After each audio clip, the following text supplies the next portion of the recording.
Level 1, the ordinary soldier. You don't start in the SAS. Nobody does.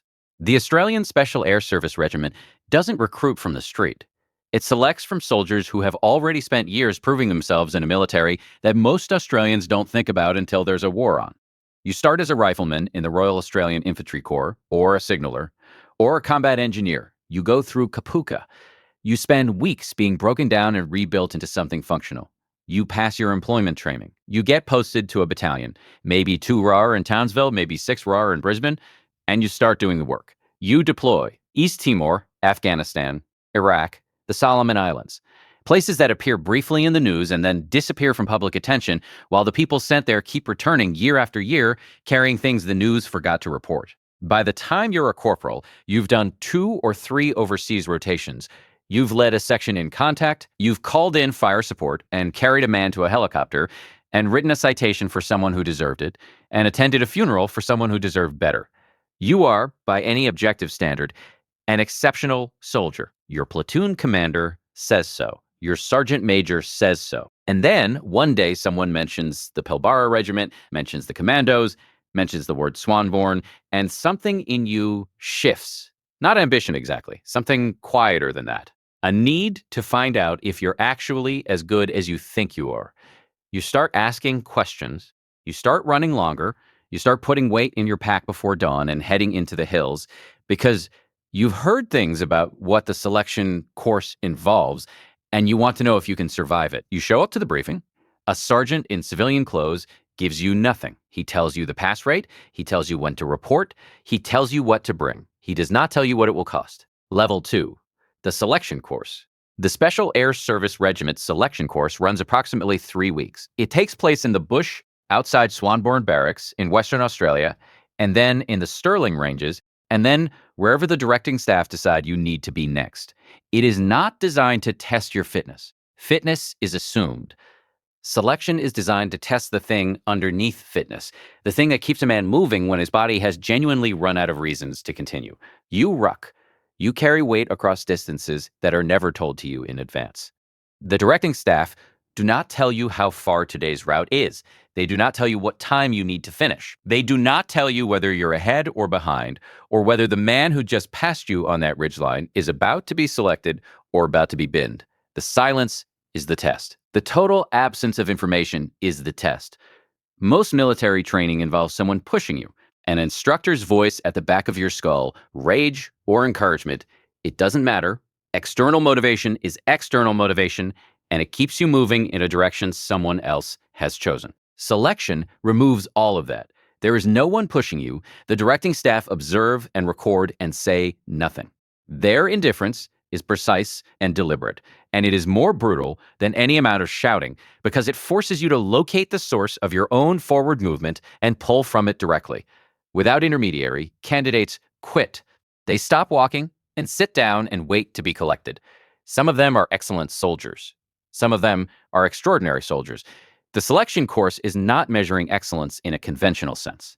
It is measuring something harder to define and impossible to fake.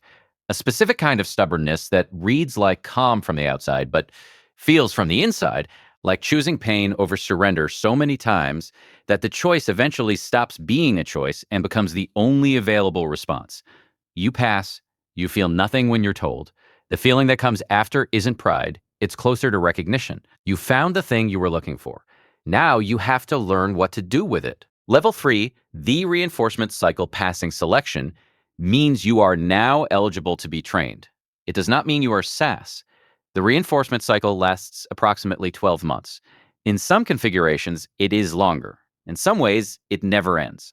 You begin with free fall parachuting, halo, and HAHAA, high altitude exits, and long canopy glides through cold, dark air toward objectives that exist in coordinates on a map and in the mind of a mission planner who will never make the jump himself. You do this until it becomes mechanical, until the equipment checks and the door checks and the emergency drills are as natural as walking. You learn combat diving. The SAS traces its lineage in part from the Z Special Unit and the maritime operational skills it developed. Swimmers and saboteurs operating from the sea against targets that conventional forces couldn't reach. You inherit that tradition. You dive at night in cold water toward objectives that you have memorized in a briefing room hours before. You surface quietly and move and do what needs to be done and return to the water. You learn vehicle operations, communications, reconnaissance procedures. You learn to call in air support with an accuracy that is measured in meters because in the terrain the regiment operates, the margin between a target and a friendly soldier can be exactly that. You learn field medicine at a level that goes well beyond what the infantry taught you. You learn to manage a casualty for hours, alone, in conditions where no evacuation is coming and the only option is to keep him alive until one is. Every skill has a standard. The standard is not negotiable. Either you meet it or you return to your unit. Some men return. There is no ceremony in this either direction. The regiment has work to do, and the work requires people who can do it, and if you cannot do it to the standard required, there is no room for accommodation. You meet the standard. Level 4, the new trooper. You are assigned to a squadron. There are 4, A, B, C, and D. Each squadron is roughly 80 people. Troopers, sergeants, officers, support elements. Within your squadron, you are assigned to a troop, and within the troop to a patrol. 4 men. This is your world now. The patrol is the fundamental unit of SAS operations. 4 men capable of deploying anywhere on Earth and operating independently for weeks. 4 men who collectively carry within them a range of skills, signaler, medic, demolitions, languages, that makes the patrol self-sufficient in ways that would require a platoon to replicate in conventional infantry. You are the newest member of yours. In a patrol where the senior trooper has been in the regiment for a decade, being new means something. It means you learn by watching, and you speak when you have something worth saying, and you earn the trust of the 3 men around you through your performance over months and years, not through anything you say about yourself. You train. You deploy on exercises that are indistinguishable from operations in their tempo and their demand. You rotate through the training cycle, language training, regional familiarization, specialist skills, and then you deploy. Afghanistan, Iraq, other places that are never mentioned publicly because the operational parameters don't permit it. Your first real deployment, you move through a compound at 0200 behind men who've done this hundreds of times. You watch how they move. The economy of it. Nothing wasted, nothing excessive. Every action positioned exactly where it needs to be in the sequence.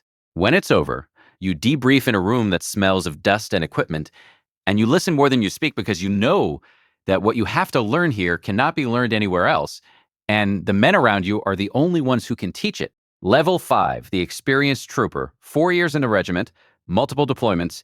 Your body carries evidence of what you've done, not in dramatic injury, though there is some of that, but in the accumulation of stress and weight and the specific wear that comes from sustained operations in austere environments where the logistics of comfort are always secondary to the logistics of mission. You know your patrol. You know the senior trooper's tendencies in a contact. The signaler's voice when he's managing multiple nets simultaneously and keeping it smooth. The medic's hands when he's working on a casualty, and what it means when his movements slow down versus when they speed up. You've developed the kind of knowledge about 3 other people that only comes from sharing extreme circumstances across years. It isn't friendship exactly, though it is that too. It's something more functional. An understanding so complete it no longer requires language. You've been in enough situations now that your threat recognition operates below conscious thought. A vehicle that slows at the wrong time, a doorway that has the wrong quality of shadow in it, a crowd that shifts its weight in a direction that precedes something. You have become, without meaning to, a person whose primary mode of perceiving the world is through the lens of what could happen next and how to be ready for it. This creates problems in other contexts. You know this because you've noticed the way you sit in restaurants and the way you read parking lots and the way conversations with civilians feel like speaking in a language you've nearly forgotten. You manage it, you come back, but the distance is there and it grows a little with each rotation and you've stopped expecting it to fully close. You are recommended for the sniper wing. The SAS sniper program is among the most demanding in the world. You spend months learning to fire at distances where the bullet's path is influenced by the rotation of the earth, where wind calls are made in fractional adjustments, where patience is not a virtue but a technical requirement.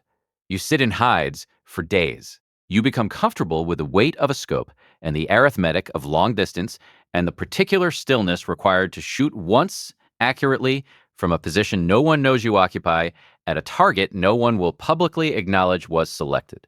Level 6, the patrol sergeant. You run a patrol now, 4 men.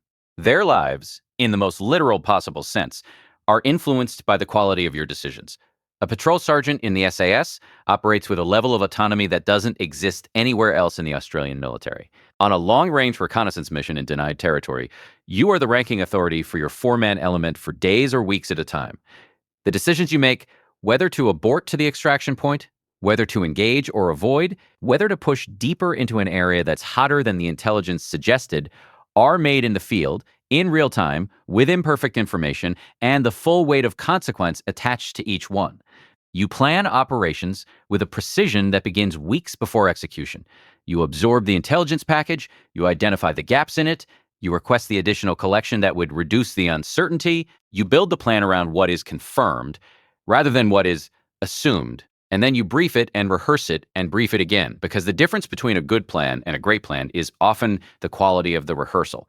And whether the men executing it understand not just what they're doing, but why, so that when the plan degrades on contact, and it will degrade on contact, they can adapt without losing the intent. You've lost a friend, not in a generic sense. A specific man whose name you don't use in public, whose family you've visited, whose children know your face. You were not there when it happened, and you've carried the particular guilt of absence that survivors carry when the death occurs in a moment they weren't part of. You attended the funeral in uniform. You folded the flag. You drove away afterward and pulled over on the side of the highway for 20 minutes, and then you drove the rest of the way home. You don't talk about this. There is nowhere to put it except forward into the work, which is still there and still requires what you have and what you are. Level 7, the Squadron Sergeant Major. You are the senior enlisted man in a squadron of 80. Between you and the squadron commander sits a rank, and between the rank and the decisions sits your judgment, which has been refined across 12 years and 400 operations into something that the officers who rotate through command positions have learned to treat as foundational. The Squadron Sergeant Major is the institutional memory of the squadron. Officers come and go, 3 to 4 year postings, career development, the normal rotation of commissioned service. You are the constant. You are the man who was here when the last commander was here and the one before him. Who knows which standard slipped and when and how it was corrected? Who knows which trooper is managing something he's not saying out loud and what it's going to take to bring it into the open before it becomes something worse? Your body is a thorough inventory of accumulated damage. 2 surgeries on the left knee. A shoulder rebuilt after a fast rope deployment that went wrong in a way that is still occasionally referenced in training as an example of how quickly correct procedure matters. Hearing in your right ear that a specialist has described as consistent with repeated exposure to close-range explosive events. The VA equivalent, the DVA in Australian terms, will rate you at something less than what you're actually carrying, because the rating system was not designed to capture the particular physics of what happens to a human body across this length of service in this specific type of work. You mentor, not through instruction. The instruction happens at the trooper level, but through presence. Through the way you conduct yourself in a briefing when the intelligence is thin and the timeline is compressed and the pressure from above is real, through the calm you bring to a debrief after something went wrong, the specific calm of a man who has seen things go wrong before and knows that the debrief is not a punishment but a tool, and that the tool only works if the men in the room are honest, and that honesty requires safety, and that safety is your job to provide. You walk through the lines some mornings before the squadron is fully awake, and you know every man by name and by history, and by the particular shape of the challenge each one is carrying. This is not sentiment. It is operational awareness. The human factors in a special operations unit are as determinative of mission success as the technical ones. You manage them accordingly. Level 8, the Regimental Sergeant Major. The Regimental Sergeant Major of the SASR is the highest ranking enlisted position in the regiment. There is one. You are it. You command the authority of an institution, not the authority of your rank, though that is real. The authority of what the regiment represents and what it demands and what it protects in terms of standard and culture and the specific, irreplaceable quality that makes this regiment what it is, rather than something that looks like it from the outside and isn't. The questions that reach your desk are no longer tactical, they are institutional. A trooper is performing below standard, and the question is whether the standard is being applied consistently or whether a commander's personal regard for the man is affecting his assessment. A training program is producing operators who are technically proficient, and something else Something harder to name is missing, and the question is what it is and how to address it before it becomes consequential. A complaint has been made. The complaint requires investigation. The investigation requires someone whose authority and integrity are beyond question. You interface with senior officers in the Australian Defence Force who have never done what your least experienced trooper does. You translate the needs and the culture of an organization they oversee, but do not fully understand. You do this with patience because the alternative is isolation, and isolation from the resourcing and political support that sustains the regiment is not an option. You've been asked to advise on operations that your advice alone will not determine.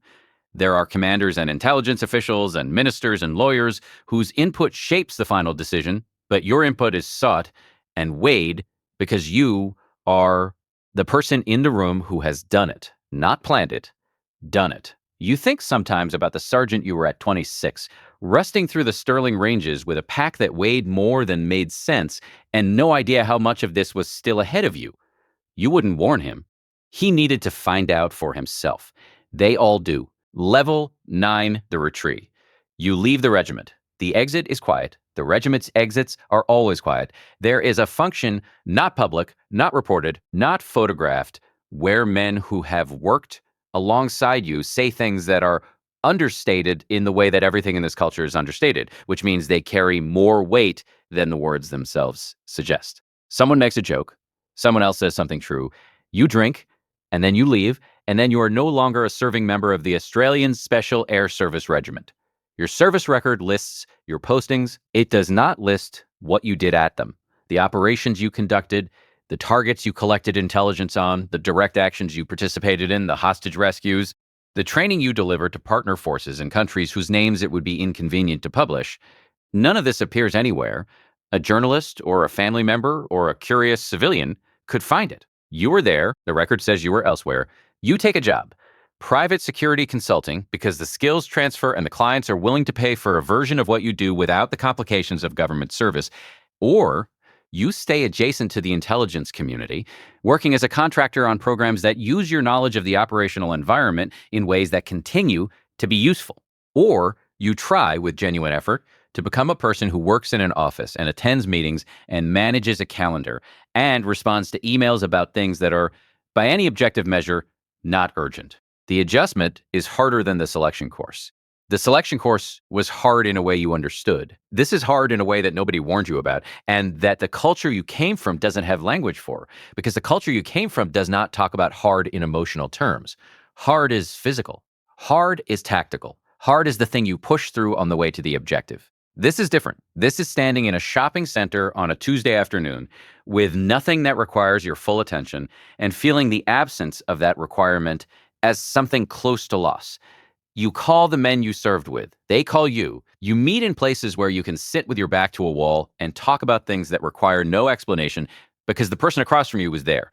The conversation is not therapeutic in any formal sense. It is simply accurate in a way that no other conversation in your current life is. And accurate is enough. Level 10, the cycle. Right now in a battalion somewhere Darwin, Townsville, Brisbane, Adelaide, a corporal is running before dawn with weight in his pack. He has done 3 deployments. He has a combat service record that his platoon commander describes in a performance evaluation as exceptional. He is 27. He has heard about Swanbourne. He has spoken to men who went to selection and came back. Some came back selected. Some came back binned. The ones who were binned don't talk about it much, which tells him something. The ones who were selected don't talk about it at all, which tells him more. He doesn't know about the knee surgeries or the hearing loss or the funerals or the shopping center on a Tuesday or the particular quality of silence that accumulates in a man across 2 decades of doing things he can't describe to the people who matter, most to him. He doesn't know about the wall and the lines at Swanbourne where the photographs are or the names on them or what it means to know every name and have known the men behind them. He knows the selection date. He knows where to report. He's been running before dawn for 6 months because he intends to be ready, not ready to pass. No one is ever ready to pass. Ready to find out. That's the only thing selection actually offers. The answer to the question a certain kind of person cannot stop asking about themselves. He'll show up. The best ones always do. The regiment will answer the question. It always does. Most won't be enough. The ones who are will spend their careers in the shadow of a force the Australian public barely knows exists, doing work that will not be reported, in places that will not be named, for reasons that will not be explained, at a cost that will not be acknowledged. And every morning at Swanbourne, the cycle begins again.